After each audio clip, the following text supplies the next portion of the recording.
Back to my channel D for लैरियो। So आज के हमारा टॉपिक है इम्प्लांटेशन। इम्प्लांटेशन अगर जनरली टर्म्स में अगर मैं कहूँ तो क्या होता है, जो ये ब्लास्टोसिस्ट है दैट इज फॉर्म, इसका एम्बेडेड होना यूटेरिन वॉल पे या इसका चिपकना यूटेरिन वॉल पे, ये देखो यूटेरिन वॉल पे इसका एम्बेडेड होना ही हमारा इम्प्लांटेशन कहलाता। तो एक बार इस डायग्राम के जरिए हम समझ लेते हैं कि अभी तक हमने क्या पढ़ा। हमने अभी तक देखा था कि फॉलिकल्स का डेवलपमेंट हो रहा है, ठीक है, ये कॉर्पस ल्यूटियम है, फॉलिकल्स का डेवलपमेंट चल रहा है, सेकेंडरी oocyte रिलीज हुआ, स्पर्म आपका आया, एंट्री करा, स्पर्म कहाँ से आएगा, यहाँ से स्पर्म एंटर करेगा and reaches it here and some of how यहाँ एम्पुलर रीजन में ये सेकेंडरी oocyte से फर्टिलाइज करके इसको ओवम बनाए। One secondary oocyte is called as an ovum, then it go under cleavage होगा। ये देखो ब्लास्टोमियर है, 2 सेल्स वाला, ठीक है, फिर ये आपका ये बना। तो यानी जो फर्स्ट क्लीवेज होगी that is complete about 30 hours after fertilization. 30 hours after कहने का मतलब है 24 आवर बाद आपका फर्स्ट क्लीवेज शुरू होगा, ठीक है। और first cleavage takes about 6 hour. पहली जो क्लीवेज होती है जायगोट की वो 6 घंटे लेती है। उसके बाद जितनी भी क्लीवेज है वो इस 6 आवर से लेस अमाउंट लेते हैं टाइम का, ठीक है। तो सेकेंड क्लीवेज हुई, थर्ड क्लीवेज हुई, तो अप टू एन थर्ड और 4th day of fertilization, after fertilization third day आपका जब क्लीवेज स्टार्ट हुआ उसके 3rd डे मोरुला का फॉर्मेशन होगा। This morula enter into the uterine cavity, ठीक है, जहां पर आपका एंडोमेट्रियम ग्लैंड्स के जरिए ग्लाइकोजन मोरुला में एंटर करेगा और उसके जो स्पेस प्रेजेंट है ब्लास्टोमियर के बीच में, उनके अंदर एक फ्लूइड कैविटी प्रेजेंट हो जाएगी एंड ब्लास्टोसिस्ट का फॉर्मेशन होगा, ठीक है। ब्लास्टोसील बनेगी, ब्लास्टोसिस्ट फॉर्मेशन होगा। At least up to 4th and a half और 5th डे आफ्टर फर्टिलाइजेशन आपका ब्लास्टोसिस्ट फॉर्मेशन होता है। अब क्या होता है, ऑन 6th डे या 5 and a half day after fertilization implantation होता है। This blastocyst will be embedded into the uterine wall. इसके चारों ओर एंडोमेट्रियम लेयर आ जाएगी, यानी ये धीरे धीरे डिग करके इस यूटेरिन वॉल में एम्बेड हो रहा है, ठीक है। तो यही देखेंगे कि हम ये कैसे हो रहा है, क्या हार्मोन रिस्पॉन्सिबल है, या जो भी प्रोसेस है वो हम थोड़ा डिटेल में लेके चलेंगे। तो चलते हैं हम अपनी नेक्स्ट स्लाइड पे। जस्ट इम्प्लांटेशन के बारे में जस्ट एक फ्यू टॉपिक्स लिखे हैं, इसको एक बार रीड आउट कर लेते हैं। जो एम्ब्रियोब्लास्ट है और इनर मास सेल, ठीक है, मैं यहाँ पे आपके लिए ब्लास्टोसिस्ट बना देता हूँ। This is an inner mass cell और ये क्या है, ब्लास्टोसील। आपका दूसरा कलर ले लेते हैं और इसके ऊपर क्या है, ज़ोना पेलोसिडा, ठीक है, this is zona pellucida, inner cell mass. Trophoblast, तो जो एम्ब्रियोब्लास्ट है और जो इनर मास सेल है वो आपका कहाँ लोकेटेड है, वो इंटरनली लोकेटेड है। ये देखो, तो यही पोर्शन एक्चुअली आपका यूटेरिन वॉल के साथ, ठीक है, ये जो यूटेरिन की वॉल है इसमें जब ये आपका अटैचमेंट होगा, इम्प्लांटेशन होगा एक का, तो जो इनर सेल मास है ये टूवर्ड्स आपका यूटेरिन वॉल में जाए, टूवर्ड्स यूटेरिन वॉल की तरफ प्रेजेंट होगा। तो जो एम्ब्रियो फॉर्मेशन होता है इस ब्लास्टुला में या इस ब्लास्टोसिस्ट सेल में, जो आपका एम्ब्रियो को बनाएगा that is inner cell mass. यही इनर सेल मास फर्दर जाके आपका एम्ब्रियो का फॉर्मेशन करेगा। और जो ट्रोफोब्लास्ट है जिसका एम्ब्रियो फॉर्मेशन में कोई भी इन्वॉल्वमेंट नहीं होता, ये एक सुपरफिशियल लेयर है जो एक स्फेयर बना रही है ब्लास्टोसिस्ट का जस्ट, या it act as an superficial layer of an cell that protect the inner cell mass. और इसके चारों ओर ज़ोना पेलोसिडा लेयर है। तो ज़ोना पेलोसिडा लेयर जब ब्रोकन होगी क्योंकि इसके ऊपर हाइलिन की डिपोजिशन है, देखिए this zona pellucida layer is broken at the time of hatching. ये हैचिंग के टाइम पे ब्रोकन होती है। तो नेक्स्ट स्लाइड पे चलते हैं। Implantation, it will ultimately developed into an outer chorionic sac. क्या होता है इम्प्लांटेशन में, आपका ट्रोफोब्लास्ट जो है वो डेवलप हो जाएगी आउटर क्लोनिक सैक्स में, जो फीटस के चारों ओर है और फीटल पोर्शन ऑफ प्लेसेंटा को फॉर्म करेगी। 5th day after fertilization blastula आपका हैच करेगा। ज़ोना पेलोसिडा से ये आपका स्क्वीज आउट हो जाएगा।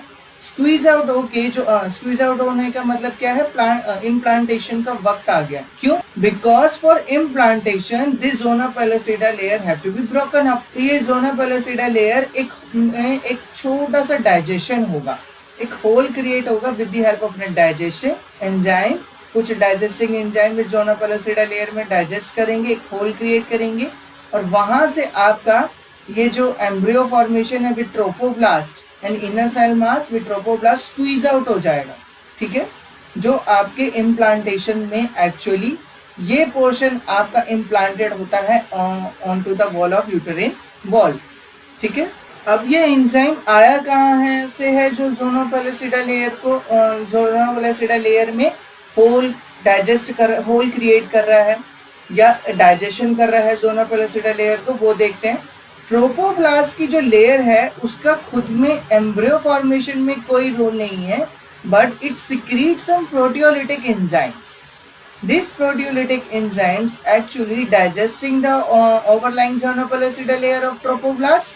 और जो trophoblast है, it create in a two layer, inner cytotrophoblast और outer syncytotrophoblast. Outer syncytotrophoblast is responsible for releasing an HCG hormone, human chorionic gonadotropin. Human chorionic gonadotropin. तो आपका जो ग्रेविडेक्स टेक्स्ट मैंने आपको पहले पढ़ाया था वो इसमें इस टॉपिक में भी है, उसके अंदर हम क्या करते हैं, HCG का डिटेक्शन करते हैं ड्यूरिंग प्रेगनेंसी। जो प्रेगनेंसी किट होती हैं जो ग्रेविडेक्स टेक्स्ट कहलाता है, ग्रेविडेक्स टेस्ट बोलने में थोड़ा सा इश्यू हो जाता है, that is called an gravy, ठीक है। तो इसमें हम क्या करते हैं, HCG हार्मोन का चेक करते हैं कि HCG हार्मोन प्रेजेंट है कि नहीं। If it is present on a peak then it is a symptom of pregnancy. तो चलते हैं नेक्स्ट स्लाइड पे। ये देखिए यहाँ पे कितना ब्यूटीफुल ब्लास्टुला एंडोमेट्रियम लेयर पे स्टिक कर रहा है, ये स्क्वीज आउट हो गया। ब्लास्टोसिस्ट अब आपका क्या कर रहा है, इसको अगर हम डायसेक्शन करेंगे तो इसके अंदर ब्लास्टोसील प्रेजेंट होगी। अभी जो ब्लास्टोसिस्ट है ये आपका यूटेरिन कैविटी में 2 दिन तक लूजली अटैच रहेगा यूटेरिन वॉल के साथ, यानी फ्रीली सस्पेंडेड रहेगा। पहले तो 2 दिन तक ये लूजली अटैच रहेगा। आफ्टर जब एंडोमेट्रियम सेक्रेटरी फेज में आएगा, it takes about 6 to 7 days after fertilization, then और थोड़ा सा ये क्या करेगा, आपका ब्लास्टोसिस्ट एंडोमेट्रियम से अटैचमेंट को शो करेगा, यानी before that it is almost negligibly attached or freely suspended into the uterine cavity, and after 6 days after fertilization this blastula makes a connection with endometrium layer. That means it attached with the endometrium layer loosely and implantation occur, ठीक है। ये देखिए implantation हो रहा है, loosely attached है। तो ये आपका ऑलमोस्ट 6 days में स्टार्ट हो जाता है और 7 days तक ये चलता है, यानी 6 to 7 days after fertilization it bound with the endometrium और इम्प्लांटेशन ओकर, और स्टार्टिंग में ये लूजली अटैच रहेगा। तो नेक्स्ट स्लाइड में एक बार देखते हैं। यहाँ पर आप देखो, जैसे मैंने आपको पहले भी बताया था, जो इनर सेल मास है that are facing towards the endometrium layer, और ये डिग आउट करेंगे। अभी ये टोटली एंडोमेट्रियम लेयर इसके चारों ओर आ जाएगी और एंडोमेट्रियम लेयर नहीं जाती है, ये blastula is moving inside the endometrium layers. तो एक बार स्लाइड में लिखा हुआ मटेरियल को रीड आउट कर लेते हैं। एज ब्लास्टुला इम्प्लांट्स, जैसे ही ब्लास्टुला इम्प्लांट होगा, यूजुअली या तो ये पोस्टीरियर पोर्शन में होगा फंडस के, या यूटेरिन बॉडी में होगा, यूटेरस की बॉडी में होगा। ये अपने आप को ऐसे ओरिएंट करेगा that inner cell mass lie towards the endometrium layer. Where is the my cursor? Okay, ठीक है। तो almost 7 days after fertilization this blastocyst attached to the endometrium more firmly and endometrium become more vascularized, ये vascularized होता जा रहा है, ठीक है। blastocyst secrete enzyme and burrow into the endometrium and became surrounded by it, जैसे कि मैंने कहा था कि endometrium layer नहीं उसके surrounded में आ रही है, blastocyst is buried into the endometrium layer, ठीक है, because it releasing some secretory enzymes.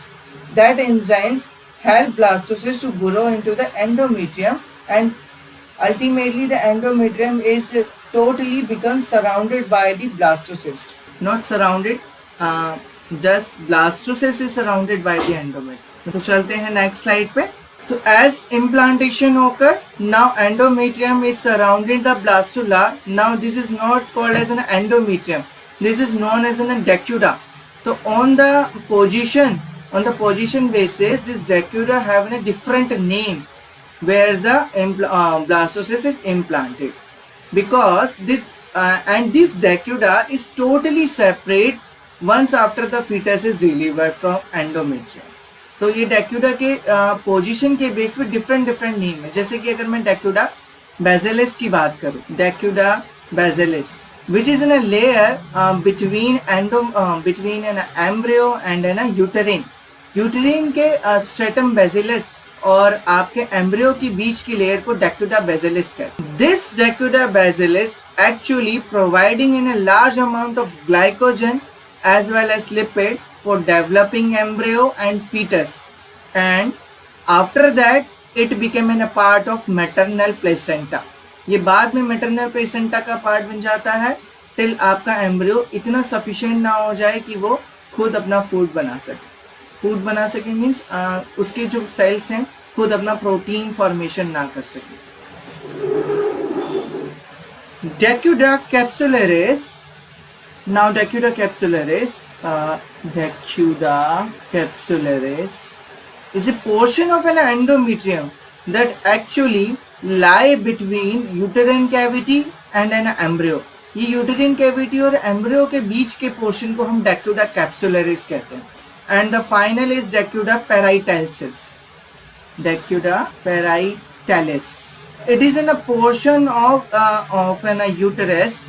ये एंडोमेट्रियम का वो पोर्शन है जिसमें आपका यूटरस का इन्वॉल्वमेंट है ही नहीं. यूटरस का इन्वॉल्वमेंट कहने का मीन्स यानी इम्प्लांटेशन वहां पे हुआ ही नहीं है. तो रेस्ट ऑफ द यूटरस जहां पर आपका नॉन इन्वॉल्व्ड एरिया है, यूटरस का वो एरिया जिसमें आपका इम्प्लांटेशन का कोई भी इस्तेमाल नहीं हुआ है, उसको हम Dacuda paritalis कहते हैं. यानी देखो ये वाला रीजन हो गया, दिस रीजन हो गया. This is called as Dacuda paritalis because it is in a non involved area of an uterus. यहाँ पर ये यूटरस का नॉन इन्वॉल्व्ड एरिया है, इम्प्लांटेशन में इनका कोई इनरोल है ही नहीं. तो नेक्स्ट स्लाइड पे चलते हैं एक बार. जैसे कि यहाँ पर भी लिखा है Dacuda basilis is a portion, तो मैं इसको फर्दर मूव ऑन कर देता हूँ, ये ऑलरेडी मैं बता चुका हूँ. ये देखो Dacuda capsularis, portion of an endometrium located between an embryo and an uterine cavity. This is the आपका uterus, myometrium, Dacuda basilis, umbilical cord, placenta, yolk sac. This is the yolk sac, chronic villi of placenta, Dacuda capsularis. Dacuda capsularis क्या है? Endometrium का ही part है, लेकिन ये embryo और यूटेरिन cavity के बीच में प्रेजेंट है. And Dacuda paritalis, this is the portion Dacuda paritalis and uterine lumen. तो आप सब ने देखा कि ये Dacuda paritalis का कोई इन्वॉल्वमेंट नहीं है. ठीक है, तो एंडोमेट्रियम जैसी ये Dacuda लेयर जो है एंडोमेट्रियम से तब सेपरेट होती है तब आपका फीटस का डिलीवर्ड हो जाए. यानी फीटस डिलीवरी के बाद this Dacuda layer will be totally separate out from the endometrium. यानी you can call in a Dacuda is in a pregnant uterus endometrium. ये endometrium ही है लेकिन ये pregnant uterus का endometrium. तो चलते हैं नेक्स्ट स्लाइड पे. जैसे कि as you seen कि this trophoblast is already मैंने आपको बताया कि it have two layers, two layers in the region, syncytial trophoblast and cytotrophoblast, inner cytotrophoblast. तो सिंक्शन ट्रोफोब्लास्ट जो होता है इसकी कोई भी डिस्टिंक्ट सेल बाउंड्रीज नहीं होती. ये देखो आपको यहाँ क्लियरली विजिबल दिख रहा होगा कि कोई भी सेल बाउंड्रीज नहीं है. वेयर एज साइटोट्रोफोब्लास्ट जो एम्ब्रियोब्लास्ट और सिंक्शन ट्रोफोब्लास्ट के बीच में प्रेजेंट है उसकी एक डिस्टिंक्ट बाउंड्रीज है, क्योंकि it can not move outward from the syncytiotrophoblast. ये सिंक्शन ट्रोफोब्लास्ट से ज्यादा मूव नहीं आउटवर्ड कर सकता. एंड दिस इज एन देखो superficial layer, yolk sac, amniotic cavity, leucanine, blastocoel. तो चलते हैं नेक्स्ट स्लाइड पे. I hope so you enjoying the videos. Now these two layer of trophoblast become in a part of fetal membrane, that is it forming in a chorion.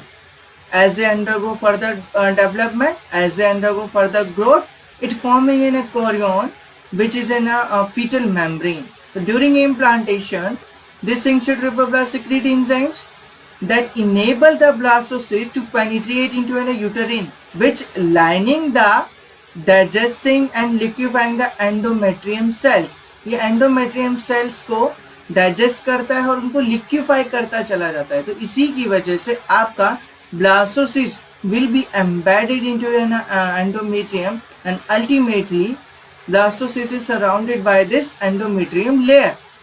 तो आपका क्या है, trophoblast दोनों के दोनों ट्रोपोब्लास्ट की both layer Korean बनाती हैं। कोरियन कैसे बना रही हैं, मतलब ये फीटल की मेम्ब्रेन बना लेती हैं जैसे जैसे ये फर्दर ग्रोथ में जा रहा है। सिंक्शोट्रोपोब्लास्ट हेल्प करता है ब्लास्टोसिस्ट को पेनिट्रिएशन में, whereas cytotrophoblast play an important role in implanting embryo in an uterus. Embryo का इम्प्लांटेशन यूटेरस में आपका साइटोप्लास्ट का बहुत इंपॉर्टेंट रोल है। तो syncytiotrophoblast just liquefying the endometrium layer and digesting it so that blastocyst will be embedded into the endometrium layer or endometrium layer will be surrounded the blastocyst. ठीक है, अब ये जो आपका inner cytotrophoblast है, actually it is in a layer of Langerhans. ये Langerhans की ही layer है जो हमने अभी यहाँ पर देखी थी। जस्ट वेट, ओके, लंगेंस की लेयर अगर आपको मुझे आगे दिखेंगी तो मैं आपको लिव इट। नेक्स्ट स्लाइड पे चलते हैं। Human chorionic gonadotropin, it is human chorionic gonadotropin का बहुत इंपॉर्टेंट रोल है। जैसे कि मैंने बोला था कि ग्रेविडेस टेक्स्ट में इसी का चेक करते हैं कि इसका अमाउंट कितना ज़्यादा प्रेजेंट है। तो it actually rescue the corpus luteum from degeneration. जो कॉर्पस ल्यूटियम है which is an temporary gland, जो आपका टेम्परेरी ग्लैंड की तरह एक्ट कर रहा है, it rescue the corpus luteum from degeneration and sustain its secretion of progesterone and oestrogen. Corpus luteum is in a permanent gland which secrete in a progesterone and estrogen till embryo is not sufficient to produce this progesterone and estrogen, or placenta is not sufficient to produce a progesterone and estrogen. तब तक ये आपका corpus luteum degenerate नहीं होता। तो human chorionic gonadotropin actually यही करता है, ये डीजनरेशन से बचाएगा कॉर्पस ल्यूटियम को। तो this hormone actually maintaining the uterine lining in a secretory state में during menstruation, this hormone is very important because it maintaining the uterine lining during secretory state and preventing menstruation. तो ग्रेविडेक्स test को एक बार और देख लेते हैं। As I told you already that SCG का peak आते ही about it takes 9 week of pregnancy, जब आपका प्लेसेंटा फुली डेवलप्ड हो चुका है और वो इतना सफिशिएंट हो गया कि वो खुद प्रोजेस्टेरोन और एस्ट्रोजन को प्रोड्यूस कर सकें, तब आपका कॉर्पस ल्यूटियम डीजनरेट हो चुका है और प्रेगनेंसी सस्टेन हो सकती है। यानी दिस इज एन स्टेज कि आपकी प्रेगनेंसी में कोई कॉम्प्लिकेशंस नहीं होंगे, तो वो सस्टेन रहेगी। तो जो प्रेजेंस है एससीजी का मैटरनल ब्लड में या यूरिन में, वो इंडिकेट करने लग जाता है कि pregnancy is occurring, and it is in a hormone which is detection during in a pregnancy test case which is detected. चलते हैं नेक्स्ट स्लाइड पे। ग्रेविडेक्स टेस्ट इसको बोलते हैं, जैसे कि as I told you already, as this SCG hormone is in peak which is occurring about 9 week of pregnancy, जब आपका placenta is fully developed and it is sufficiently produced in a progesterone and estrogen, now it is not requirement of a corpus luteum and that will be degenerate. Obviously वो degenerate हो जाएगा and आपका placenta क्या है, now it is able to produce a progesterone and estrogen and it continue to sustain the pregnancy. Then the presence of an SCG in maternal blood or urine will indicate that that lady is pregnant, and the hormone is responsible for detection of a pregnancy at home. यही hormone responsible होता है आपका pregnancy test kits में, जिसको हम ग्रेविडेक्स test भी कहते हैं। ये ऑलरेडी मैं आपको पहले भी बता चुका था। तो चलते हैं नेक्स्ट स्लाइड पे। Development of bilaminar embryonic disc. तो before gastrulation the inner cell mass, which is called as an embryoblast, also differentiate into a two layer, that is hypoblast and epiblast. Hypoblast is in a primitive endoderm which is forming in future endoderm, and epiblast which is forming in ectoderm. It is called as a primitive ectoderm or primitive endoderm. Hypoblast जैसे यहाँ पे आप देख सकते हैं, this is N epiblast, ये hypoblast है और ये ब्लास्टोसील है। तो एम्ब्रोब्लास्ट भी डिफरेंशिएट होता है टू लेयर्स में, and these two layers are hypoblast and epiblast. Cell of hypoblast and epiblast together forming in a disc flat-like structure that is called a bilaminar embryonic disc. As soon this cavity appear, the epiblast eventually enlarge and forming in an amniotic cavity, as you guys see here. This is आपका क्या है, epiblast. तो epiblast जैसे जैसे बड़ा होता जा रहा है, it forming in a cavity between them, अपने सेल्स के बीच में एक कैविटी प्रोड्यूस कर देगा जिसको हम बोलते हैं एम्नियोटिक कैविटी, और इसको बोलेंगे एम्नियन, इसको बोलेंगे amnion. And this is an syncytiotrophoblast and this is an cytotrophoblast. और ये बायलैमिनर डिस्क कहलाता है आपका एम्ब्रियोनिक की बायलैमिनर एम्ब्रियोनिक डिस्क। बायलैमिनर क्यों? Because it have two layers, two laminar like layers, one is hypoblast and one is epiblast. तो दोनों को ही मिला के हम एक्चुअली बायलैमिनर एम्ब्रियोनिक डिस्क कहते हैं। तो नेक्स्ट स्लाइड में और नेक्स्ट वीडियो में हम गैस्ट्रुलेशन के बारे में पढ़ेंगे। तो आज की मेरी इस क्लास में और मेरे इस लेक्चर में सिर्फ यहीं तक। यहाँ पर आपका टोटली इम्प्लांटेशन से रिलेटेड जितने भी टॉपिक थे वो टोटली कवर्ड अप हो चुके हैं।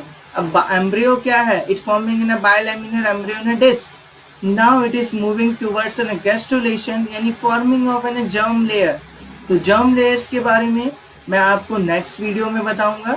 तो I hope so you like my video. Please subscribe करना मत भूलिए। आप जितना ज़्यादा सब्सक्राइब करोगे, जितना ज़्यादा मेरी वीडियोस को लाइक करोगे, उतना ही मुझे इनकरेजमेंट मिलेगा वीडियोस को पब्लिश करने में, और उतना ही मुझे मज़ा आएगा आप लोगों को पढ़ाने में। तो thank you so much. Please like and subscribe my video to get an a more video like this. Thank you so much again and have a nice day.